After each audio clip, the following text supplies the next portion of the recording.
अगर मुझे सिंधी आती होती तो मैं सिंधी बोलता, लेकिन अब ये पंजाबी का जो केस है वो मैं इंग्लिश में आपके सामने पेश कर रहा हूँ.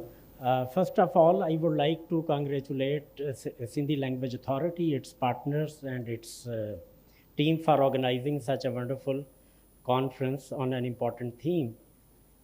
My paper, Lamenting the Loss of Punjabi in the Punjab of Waris Shah, is actually a requiem that I have come to share with this august gathering about the loss of Punjabi language, especially in the Pakistani Punjab that I have preferred to term as Waris Shah's Punjab. A prominent Punjabi Sufi poet, Mia Muhammad Bakhsh, says, Waris Shah Sukhan da Waris, Ninde kaun unanu, Haraf ode te ungal rakhni nahi kar asan. So basically why I am terming it as Waris Shah's Punjab, because Waris Shah is a legend who has written here in Punjabi. So basically, Mia Muhammad Bakhsh has written various verses about other Sufi poets.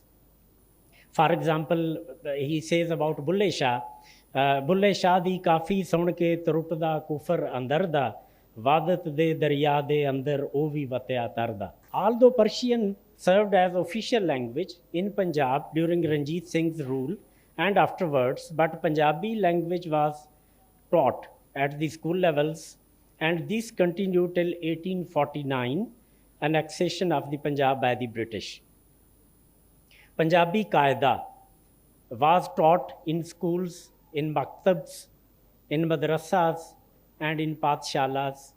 A similar Punjabi Qaeda called Pakki Roti was taught for basic religious education of the Muslims. Some of you might be familiar with this.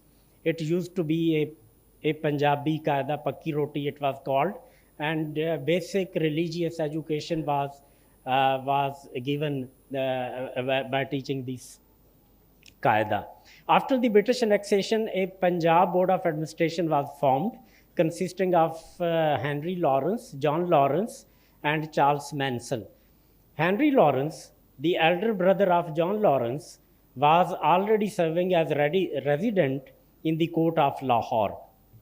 He knew the potential of Punjabi language as symbol of resistance. Secondly, he knew that Punjab was a highly militarized province during the Sikh rule.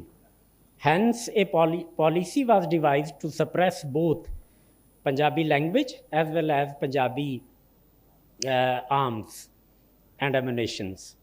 A Hungarian Orientalist, Dr. G.W. Leitner, who served as first principal of Government College Lahore, as well as he served as first registrar of the Punjab University, he wrote in his famous report titled History of Indigenous Education in the Punjab Since Annexation.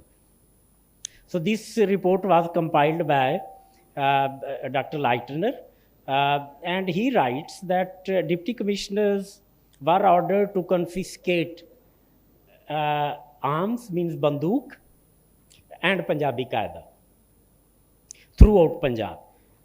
Anyone submitting banduk was rewarded with 2 annas, money, 2 annas, and those who submitting Punjabi Qaeda were rewarded with 6 annas.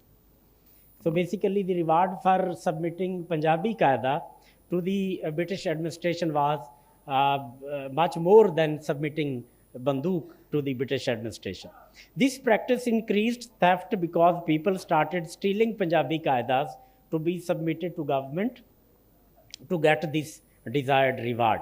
This august gathering may already know that the British did not patronize certain type of languages, especially number 1, languages associated with religion such as Arabic and Sanskrit. Number 2, languages associated with power such as Persian. And Punjabi had both of these characteristics. It was associated with power before the annexation of Punjab, and it was associated with the religion, Sikhism. So these both things were not acceptable to the British government.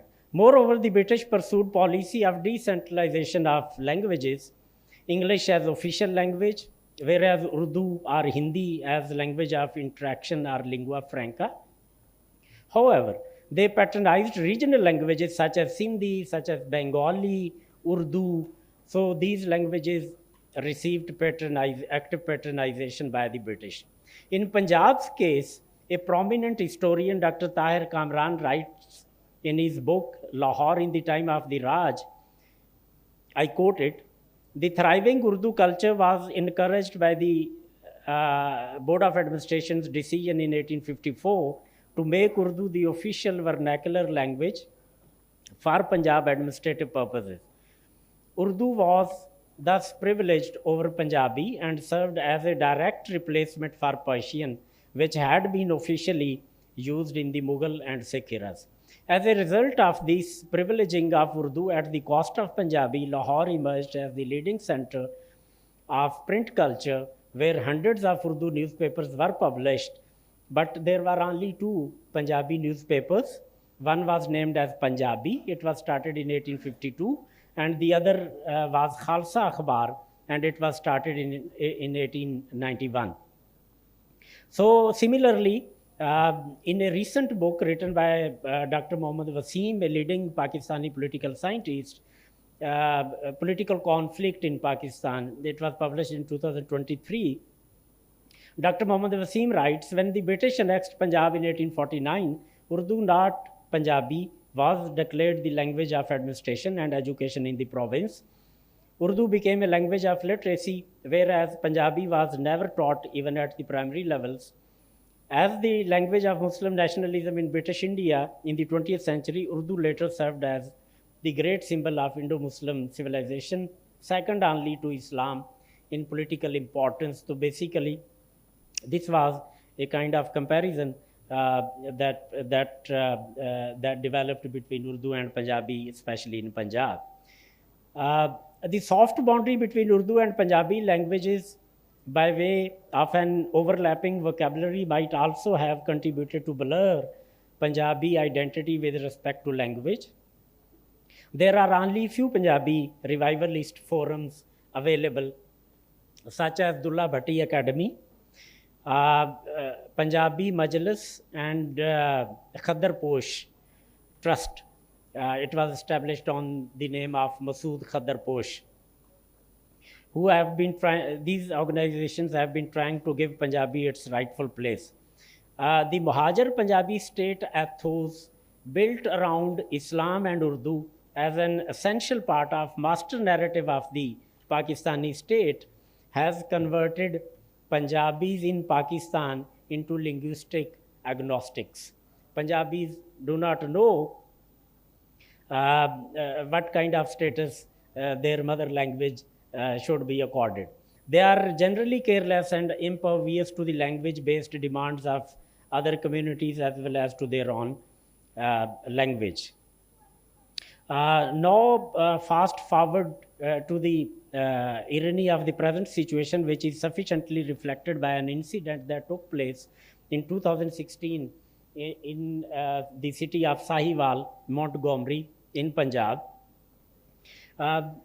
A school, a Beacon House branch of school, displayed a notification stating that, I quote it, it displayed a notification and it was written, "Foul language is not allowed within and outside the school premises in the morning, during school hours, and after home time. Foul language includes taunts, abuses, Punjabi, and hate speech." So you can imagine what kind of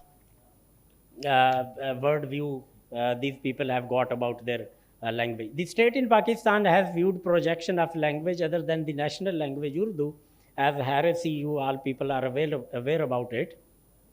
Another important policy of the state in Pakistan that contributed to the decline of all regional languages, including Punjabi, is the promotion of Deobandi Islam. You know that Deobandi Islam is textual, while the Sufi version of Islam is contextual.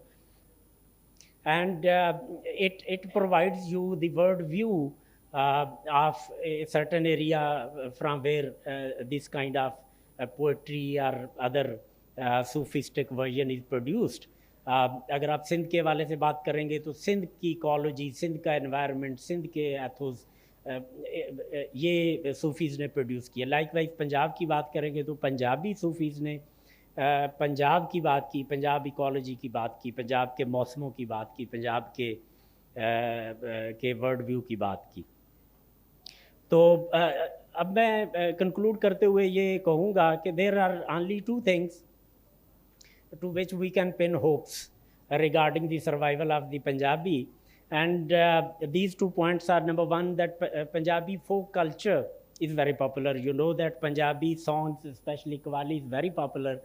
And it is not only popular in Pakistan, it is popular in India and where Pakistani or Indian diaspora is located. Number two, the continued contribution of Sikhs within Pakistan and outside Pakistan, and wherever they are settled as diaspora community, because Sikhs own Punjabi as language of their religion. You know that Baba Farid's 240 shloks are included in Granth Sahib, so they are religiously attached to this language, and they always give preference and they promote this language.